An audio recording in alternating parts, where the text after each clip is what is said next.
하나님의 말씀을 봅니다. 요한계시록 17장 12절부터 14절까지 제가 한 절, 여러분들이 한 절, 그리고 마지막 절은 다 같이 읽도록 하겠습니다. 요한계시록 17장 12절, 13절, 14절입니다.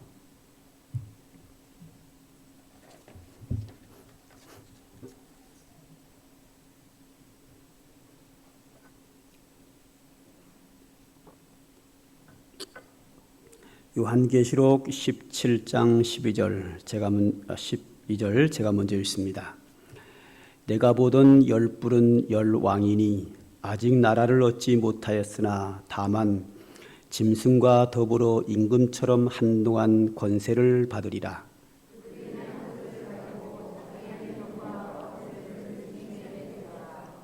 그들이 어린 양과 더불어 싸우려니와 어린 양은 만주의 주시오 만왕의 왕이심으로 그들이 터요 또 그와 함께 있는 자들 곧 부르심을 받고 택하심을 받은 신실한 자들도 이기리로다. 아멘.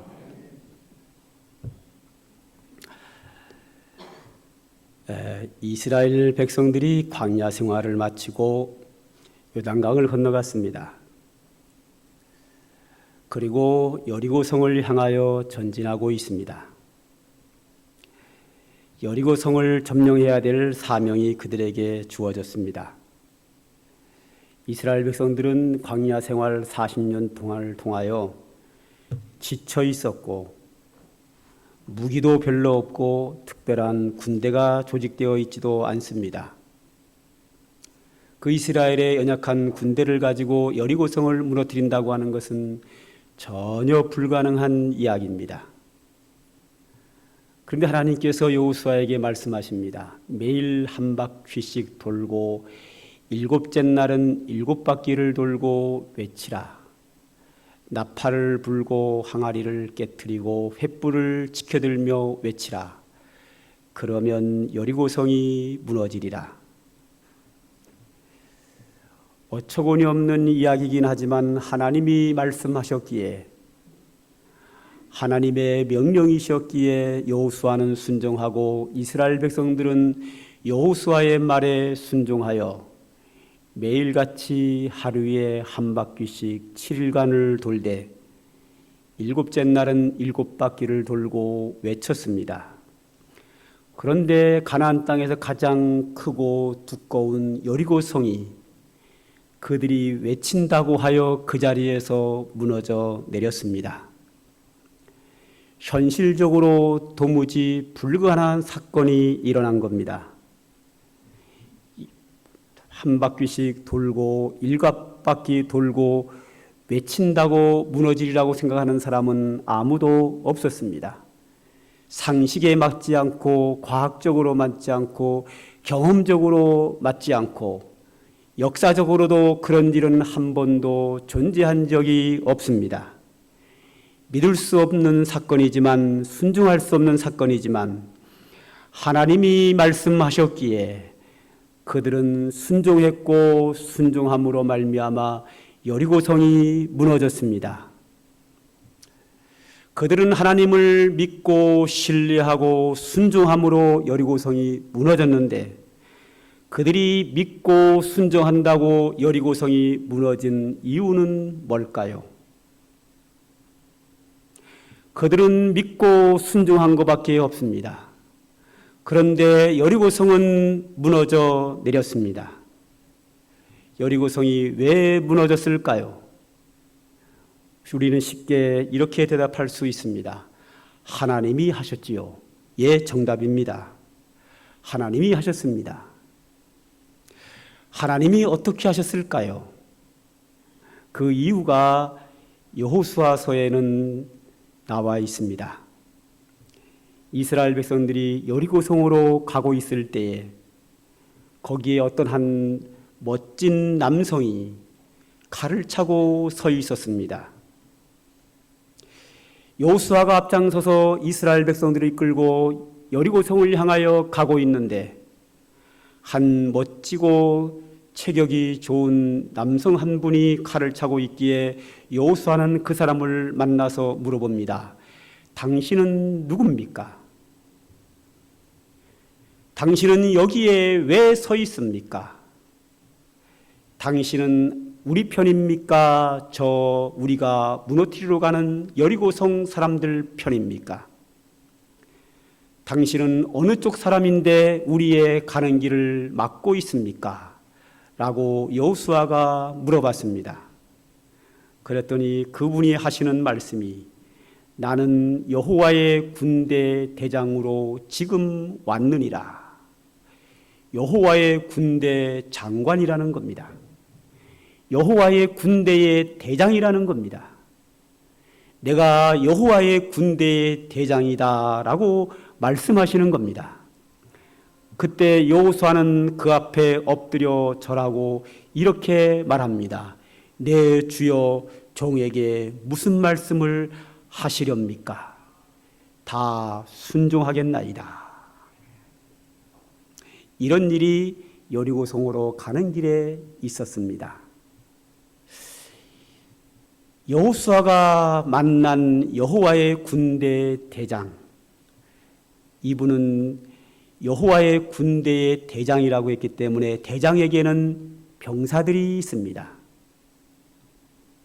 여호와의 군대의 대장이기 때문에 이에게는 많은 병사가 있는데 이 병사도 역시 여호와의 군대입니다. 여호와의 병사, 여호와의 군대의 대장을 여호수아가 만난 겁니다. 여호와의 군대의 대장이면 그 대장이 이끄는 병사들이 아주 많을 것으로 예상이 됩니다. 여호수아가 여호와의 군대를 다 만나진 않았지만 군대의 대장만 만났는데 그 대장이 하시는 말씀이 나는 너희 편이다. 나는 여호와의 군대이다. 하나님의 편인 자의 나는 편이다.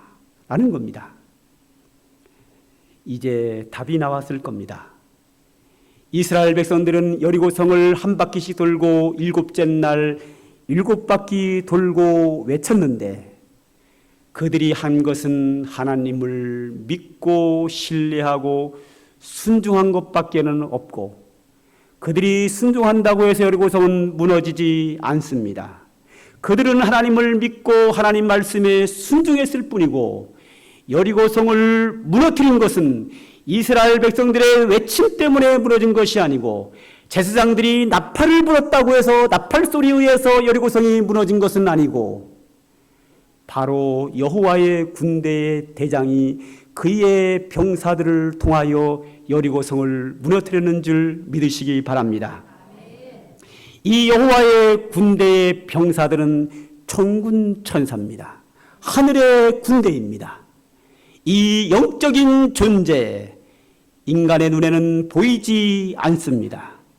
여호와의 군대가 하늘로부터 강림하여 여리고 성을 그 자리에서 때려 눕혔습니다. 영적인 존재들이기 때문에 이스라엘 백성의 눈에는 여호수아의 눈에는 보이지 않았지만 여호수아가 여리고성을 향하여 가는 그 길목에서 만난 여호와의 군대의 대장이 자기들의 군사를 동원해서 이스라엘 백성들이 하나님 말씀에 믿고 순종할 때에 이 여호와의 군대의 대장의 명령에 의해서 여호와의 천군 병사들이 내려와서 여리고성을 한순간에 무너뜨렸습니다.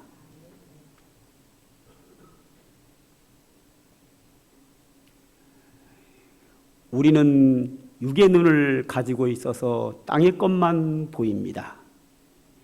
영의 세계는 보이지 않습니다. 그러나 영의 세계는 우리의 육의 세를 지배한다는 겁니다. 자, 이런 생각을 하고 오늘 본문에 들어왔으면 좋겠습니다. 요한계시록은 인류 역사상 가장 박해가 심한 시대에 기록이 되었습니다. 학자들의 말씀의 증언에 의하면 로마 황제의 네로 시대 때 기록했다라는 말씀들이 있고, 로마 황제 도미티안 황제 시대에 기록했다는 의견도 있습니다. 네로 황제냐 도미티안 황제냐는 중요하지 않습니다. 중요한 것은 당대 로마 황제의 박해 속에 있었다는 겁니다. 역사에 보면 네로 황제와 도미티안 황제는 기독교를 아주 잔인하게 박해를 했습니다. 사도 요한은 밤모섬에 귀양 와서 이 요한계시록을 보고 기록을 하게 되는데, 이때에 예수님의 12제자 중에 사도 요한 한 사람만 살아남고 나머지 11명은 모두 다 순교를 당하여 죽고 없는 시대입니다. 유일하게 사도 요한 한 사람 살아남아서 밤무섬에 귀향을 왔습니다. 11사도가 다 죽었습니다. 교회마다 로마 황제의 박해는 얼마나 심했는지, 신실한 믿음의 사람들을 끌어다가 지금도 성지순례 가면 로마에 있는 원형 경기장에 끌고 가서 로마 시민이 보는 가운데서 사정없이 사형을 집행했습니다. 어떤 때는 기독교인들을 경기장 안에 풀어놓고 사자를 풀어놔서 사자가 먹게 하고, 어떨 때는 불을 피워놓고 그 위에다가 기독교인들을 불태우기도 하고, 사지를 손과 발과 발목을 말이 묶어서 달려감으로 동시에 사지가 찢어지게도 하고, 수많은 방법을 통해서 원형 경기장에서 기독교인들을 대학살하는 일이 수시로 있었습니다. 기독교인들이 이 박해를 피해서 땅속으로 피난 갔는데, 그 기독교인들이 살던 땅굴이 카타콤이라고 하는 동굴입니다. 저는 원형 경기장도 가봤고 카타콤 동굴도 가봤습니다. 카타콤 동굴은 길이가 다 합치면 서울서 부산까지 엄청나게 긴 거리인데, 태어나면서부터 평생을 빛을 보지 못하고 그 속에 산 사람도 있고, 거기서 먹고 자고 학교도 동굴 속에 있고, 거기 안에 예배당도 있고, 거기서 죽으면 거기서 무덤에다가 묻습니다. 무덤도 땅 속에 있습니다. 동굴 속이긴 하지만 가봤더니 거기에는 샘물이 있어서 다행히 물을 마실 수 있고, 또 이쪽에는 가니까 위에 구멍을 뚫어서 햇빛도 동굴 안에 조금은 들어오게 만들어 놨더라고요. 그런 곳에서 피하여 그들은 박해 시대를 살고 있었습니다. 이것이 외형적인 모습이고요. 내면으로 들어와 볼까요? 그런 상황에서 믿음 생활하는 기독교인들의 마음속에는 어떤 마음이 있을까요? 하나님은 전지전능하심으로 말미암아 우리의 모든 것을 다 아실 텐데, 전지전능하신 하나님이기 때문에 천지 만물을 창조하신 분이기 때문에 우리를 능히 구원할 수 있을 텐데, 어찌하여 우리의 이 고난을 보고만 계십니까? 교회가 저 로마 황제가 호령하는 그 군대로 인하여 사정없이 무너지고 짓밟히고 수많은 사람이 죽어나가고 우리는 동굴 속에 숨어있는 이 처참한 현실을 하나님은 다 보고 계실 텐데, 어찌하여 우리의 생명을 로마 황제의 손에 붙이셨나이까? 라는 궁금증을 왜 안 했겠습니까? 과연 그 당시에 믿음 생활하는 성도들이 그들의 현실을 과연 이해했을까요? 아마 이해하는 사람이 그렇게 많지는 않을 겁니다. 하나님의 뜻이 어느 곳에 있는지, 왜 교회가 이렇게 큰 박해 속에서 믿음 생활을 해야 되는지, 이렇게 큰 박해 속에서 믿음 생활하는 우리를 하나님은 왜 돌보아 주시지 않으시는지, 그런 의문점을 갖고 있으면서도 그들에게는 믿음이 있기에 그런 의문점을 가슴에 품고 날마다 박해 속에서 신앙을 지키며 살아가고 있었습니다. 그러던 어느 날 11사도는 다 순교를 당하여 죽고 없고 사도 요한만이 유일하게 살아남아서 반모라고 하는 섬의 무인도에 귀향을 갔습니다. 반모라고 하는 넓은 선에 사도 요한은 혼자 생활을 하고 있었는데 갑자기 하늘 문이 열리더니 하나님께서 영의 세계를 사도 요한에게 보여주셨습니다. 그것이 바로 요한계시록입니다. 하늘의 문을 열어 여러 가지 이야기들을 보여주시는데 제가 오늘 그 이야기를 다 할 수는 없고 한 귀퉁이만 조금 말씀을 드리면 하늘에 전쟁이 있었다는 겁니다. 두 진영으로 나누어져서 전쟁을 하는데 이쪽 편의 우두머리는 용, 옛뱀, 마귀, 열불 가진 짐승, 귀신, 사탄이 이쪽 라인에 있었고 이쪽 라인에 속하는 사람은 어린 양, 여인하는 아이, 이런 사람은 이쪽 라인에 있었습니다. 즉 천사도 이쪽에 있었습니다. 이쪽은 너무 강합니다. 용, 뱀, 마귀, 사탄, 귀신, 열불 가진 짐승, 이쪽에는 어린 양, 아이벤 여인이 낳은 어린 아이, 그 다음에 천사, 이게 답니다. 이 하늘에 두 그룹이 전쟁을 하는데 이 전쟁 속에서 여러 가지 일들이 일어나는데 오늘은 그 전쟁 중에서도 한 토막만 오늘 본문으로 선택을 했습니다. 본문에서는 열불 가진 짐승과 어린 양이 싸운다 하는 겁니다. 열불 가진 짐승과 어린 양이 싸우면 누가 이길까요? 열불 가진 짐승은 등치가 큽니다. 뿔이 강합니다. 그것으로 상대방을 마구 공격합니다. 어린 양은 아직 어립니다. 양은 뿔이 없습니다. 이빨도 초식동물이기 때문에 풀만 먹지 누구를 공격할 수는 치아도 없습니다. 날카로운 발톱도 없습니다.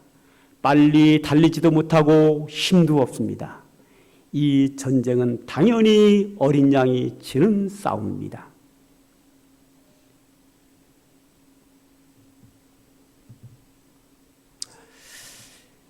제가 얼마 전에 한번 말씀드린 바 있는데 10몇 년 전에 우리나라 화폐가 바뀌었지요. 10,000원짜리도 바뀌고 5,000원짜리, 1,000원짜리 이게 바뀌었어요. 그런데 바뀌기 전 10,000원짜리에 보게 되면 거기 세종대왕께서 나오셔요. 그 세종대왕 옆에 보면 뭐가 있냐면 용이 여러 마리가 있습니다. 그리고 또 귀퉁이에도 용들이 이렇게 있고 뒷면에도 용이 있고요.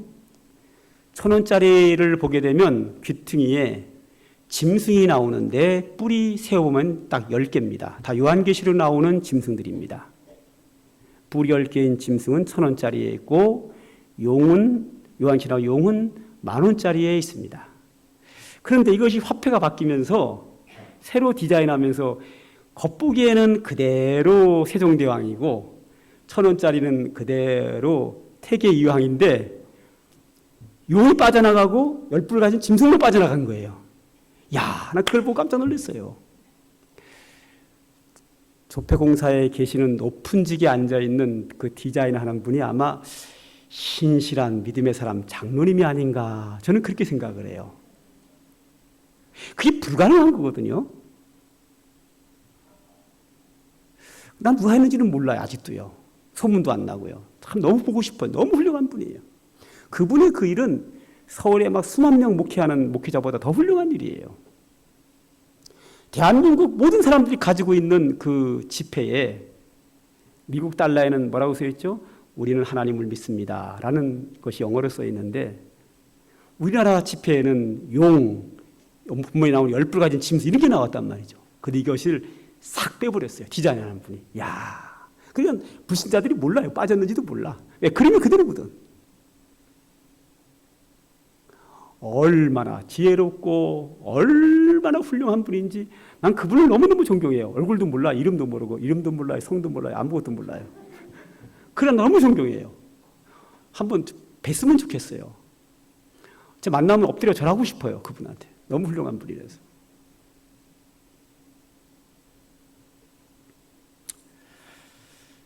자, 이 열불 가진 짐승과 어린 양과의 싸움은 이 상대가 안 되는 거죠. 제가 지금 몇 달째, 2달 넘게 서로 대립되는 거를 이렇게 비교하면서 계속 설교를 하고 있는데, 오늘 마지막으로 열불 가진 짐승과 어린 양, 이제 마지막으로 오늘 이제 설교를 하고 이제 마치려고 합니다.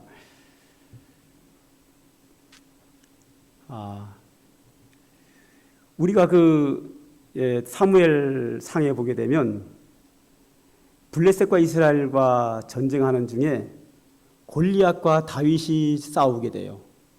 그 당시에 다윗은 군대에 갈 수 없는 아이, 20세가 안 된 청소년입니다. 그리고 골리앗은 당대 최고의 힘센 장수거든요. 달리 다윗과 골리앗의 싸움은요, 절대로 다윗이 못 이깁니다. 이길 수가 없는 싸움입니다. 어떤 방법으로도 다윗은 골리앗을 이길 수 없습니다. 그런데 다윗이 이기거든요. 오늘 본문이 그렇습니다. 열불 가진 짐승과 어린 양과 싸움을 하는데 어린 양은 절대 이길 수 없습니다.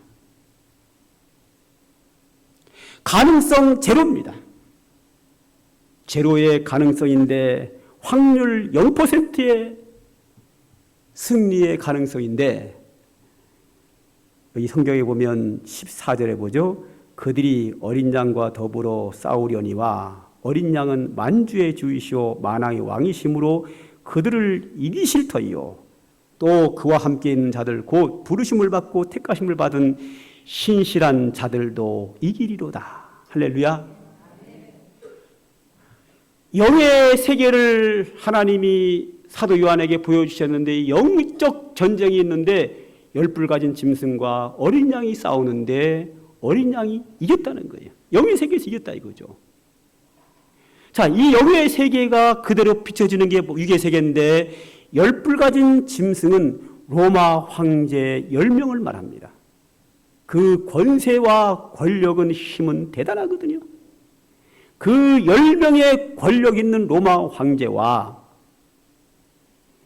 당대 기독교인의 싸움이 안 돼요.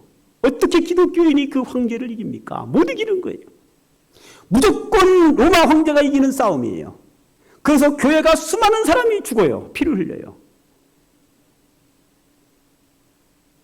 로마 황제와 당대의 기독교 교회와 싸움이 안 되는, 당연히 교회가 지는 싸움이에요. 하늘이 열려서 영의 세계를 하나님이 보여주셨는데 열불 가진 짐승과 어린 양과 싸움은 당연히 열불 가진 짐승이 이깁니다. 어린 양이 이길 가능성이 전혀 없습니다. 그런데 하나님이 사도 요한에게 보여주셨습니다. 영의 세계를 보여주셨는데 어린 양이 열불 가진 짐승을 이겼고, 어린 양을 따르는 신실한 믿음의 사람들도 함께 이기더라 그랬습니다. 이게 영의 세계입니다. 이 영의 세계는 그대로 육의 세계로 들어옵니다. 당대의 기독교 교회는 로마 황제들을 이길 수 없습니다. 무조건 집니다. 그런데 이깁니다. 황제가 죽이면 기독교인들은 죽을 수밖에 없습니다. 함께 싸울 힘도 없거니와 함께 싸우는 것을 하나님이 원하지 않습니다. 하나님이 교회에 주어진 것은 기도하는 거 있고 믿음으로 사는 것만 교회에 주어졌지, 로마 황제를 향하여 칼을 뽑고 싸우는 것을 하나님이 허락하지 않았기 때문에 반항할 수도 없고 싸울 수도 없고 그냥 순교를 당할 수밖에 없는 게 당대의 교회의 모습입니다. 그래도 교회들은 그런 가운데서도 믿음을 지켰고 하나님께 부르짖어 기도했고 오직 주님의 뜻을 따라 믿음으로 살았습니다. 그런데 교회는 로마 황제를 이깁니다. 어떻게 이기는 줄 아세요? 기독교는 그 박해 속에서 카타콤이라고 하는 땅굴 속에서 숨어 살면서 믿음을 지키며 기도를 하고 예배를 드리고 교육을 하고 세월이 흘러갑니다. 당대 기독교인들은 자유도 없을 뿐만 아니라 불이익을 당하고 잘못하면 죽을 수밖에 없는, 어떤 혜택도 받지 못하고 불이익만 당하는 게 기독교인인데, 그러던 시대에 그 당시에 콘스탄틴이라고 하는 사람이 로마의 황제가 됩니다. 이 사람은 기독교인입니다. 기독교인이 로마의 황제가 된다는 것은 전혀 불가능합니다. 가능성 제로입니다. 기독교는 핍박을 받고 죽이면 죽고 당하기만 하는 그 시대 속에서 모든 면에서 불이익을 당하는 기독교인들이 어떻게 전 세계 최강대국이 로마 나라인데 로마 나라의 황제가 됩니까? 그런데 콘스탄틴이 기독교인인데 로마 황제가 됩니다. 황제가 되고 나서 그는 깨닫습니다. 아, 내가 황제가 된 것은 하나님의 은혜다. 내가 기독교인으로서 로마의 황제가 된 것은 하나님의 은혜다. 그러기에 그는 권력을 손에 넣고 로마 황제가 되자 가장 먼저 한 것이 기독교 공인입니다. 모든 기독교인들에게, 로마 나라 안에 있는 모든 기독교인들에게, 교회들에게 신앙의 자유를 선포합니다.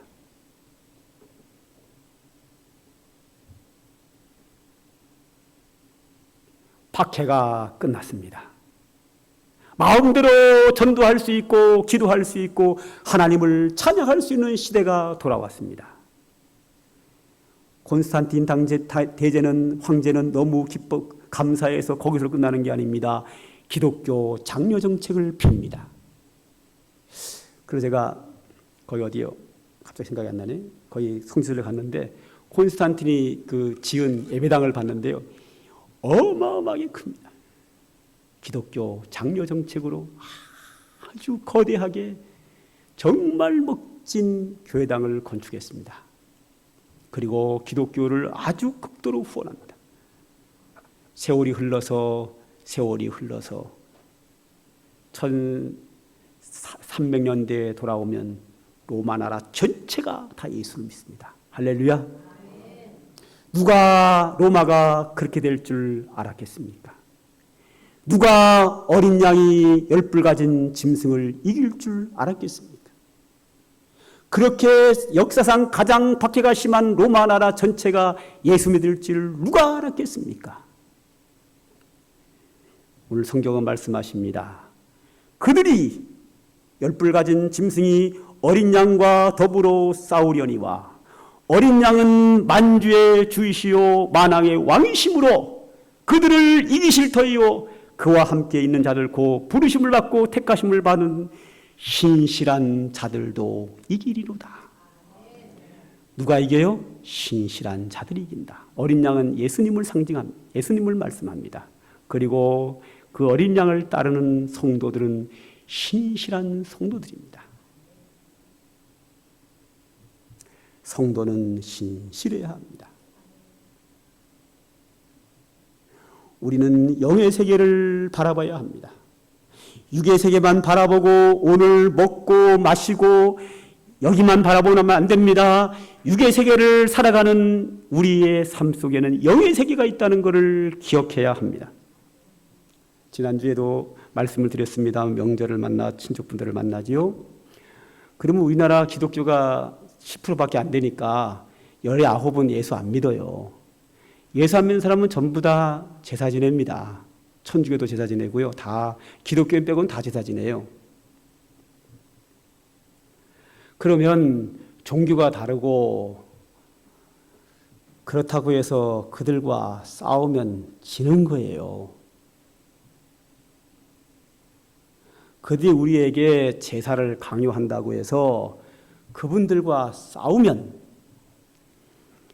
이기면 육으로 이긴 것 같으나 영적으로 진 거예요.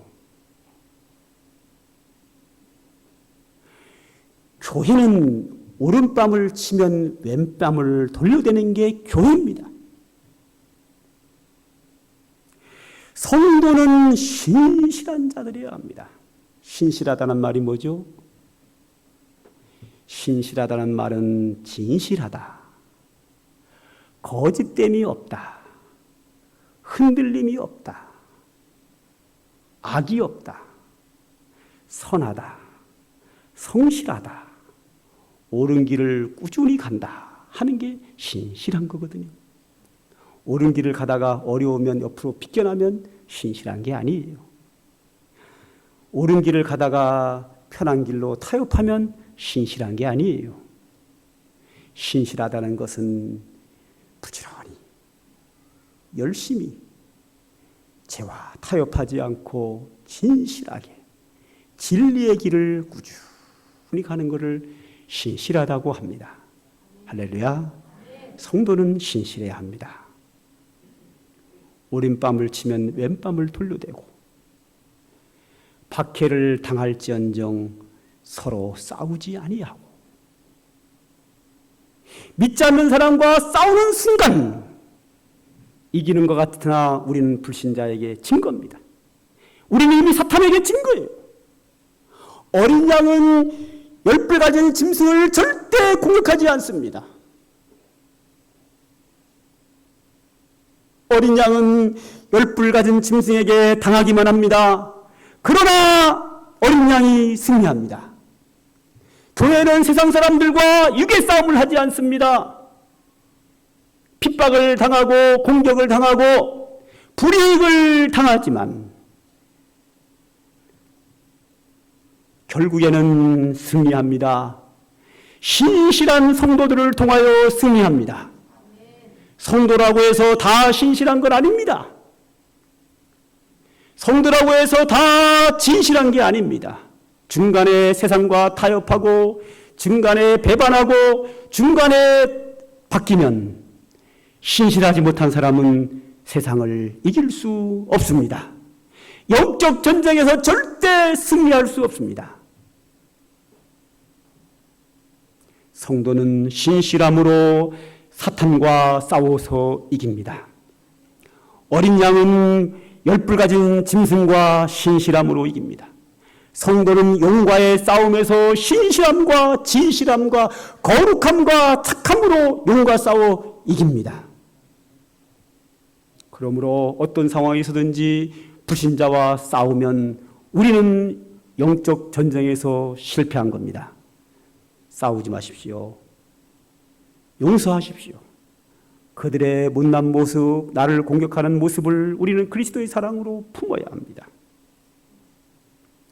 그리고 두 번째, 그들과 함께 악에 동참하면 안 됩니다. 함께 제사를 지내거나 그 밖에 불의한 일을 함께하면 안 됩니다. 불의한 일을 함께 타협하는 순간 우리는 영적 전쟁에서 지는 겁니다.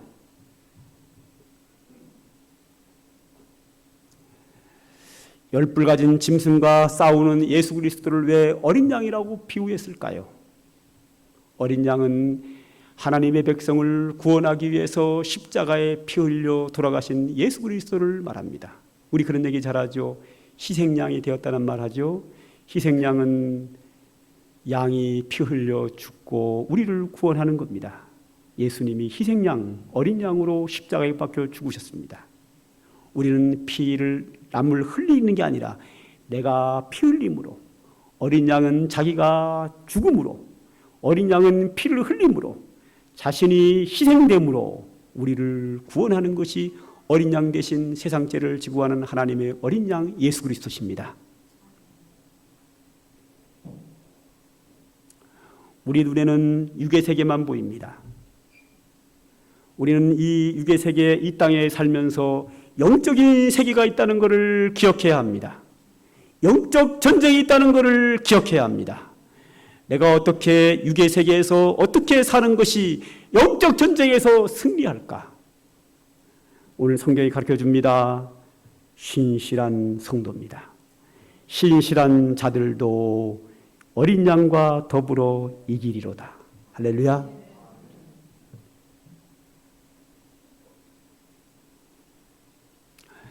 우리는 영의 세계가 우리 눈에 보이지 않습니다. 그러나 영의 세계 어떻게 이기는지 성경에 다 나와 있습니다.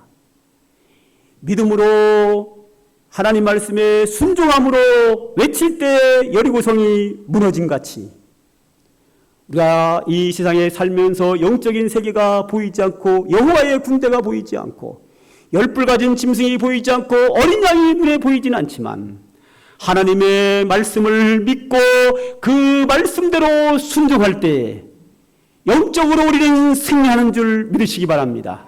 영적 승리는 곧 결과적으로 육적의 승리도 맨 마지막에 가져오게 되어 있습니다. 우리는 성경 욥기서를 잘 압니다. 욥에게 갑자기 닥친 환난과 어려움은 욥이 감당하기 어려웠습니다. 그는 그 고난이 왜 왔는지, 자기의 재산이 한꺼번에 다 왜 날아갔는지, 자기의 자녀들이 왜 다 죽었는지 전혀 이유를 알지 못하고 그에게 고난이 찾아왔습니다. 그러나 욥기서를 보면 거기에도 영적인 세계에 사탄이 욥을 무너뜨렸다라고 성경은 증언하고 있습니다.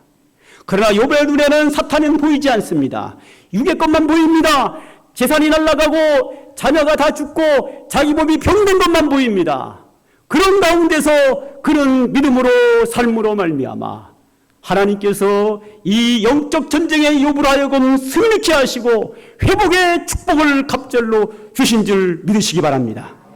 우리는 눈에 보이는 것은 육의 것만 보입니다. 그러나 영의 세계가 있습니다. 보이지 않는 영적 전쟁에 오늘도 우리가 승리하려면 하나님 말씀을 믿고 순종하면 보이지 않는 영적 세계에 우리가 승리할 줄 믿습니다. 사랑하는 성도 여러분, 하나님의 신실한 성도가 되기를 주님의 이름으로 축원합니다. 영적 전쟁에 늘 승리하는 여러분들에게 하나님의 한량없는 축복과 은혜가 여러분과 가정과 행하는 모든 일에 풍성히 임하기를 주의 축복으로 축복합니다. 기도하겠습니다. 하나님 감사합니다. 오늘도 우리들에게 귀한 말씀 주신 거 감사하여 하나님께 영광을 돌립니다. 하나님, 오늘도 우리로 하여금 믿음으로 살게 하여 주시고 영의 세계를 볼 수 없지만 말씀을 통하여 영의 세계를 보게 하시고 영적 전쟁에서 오늘도 승리케 하여 주시고 오직 하나님의 말씀을 듣고 믿고 순종함으로 말미암아 축복된 믿음의 삶을 살아가는 삼강교회 성도들 다 되도록 은혜와 축복으로 함께 주시옵소서. 예수님의 이름으로 기도하옵나이다. 아멘.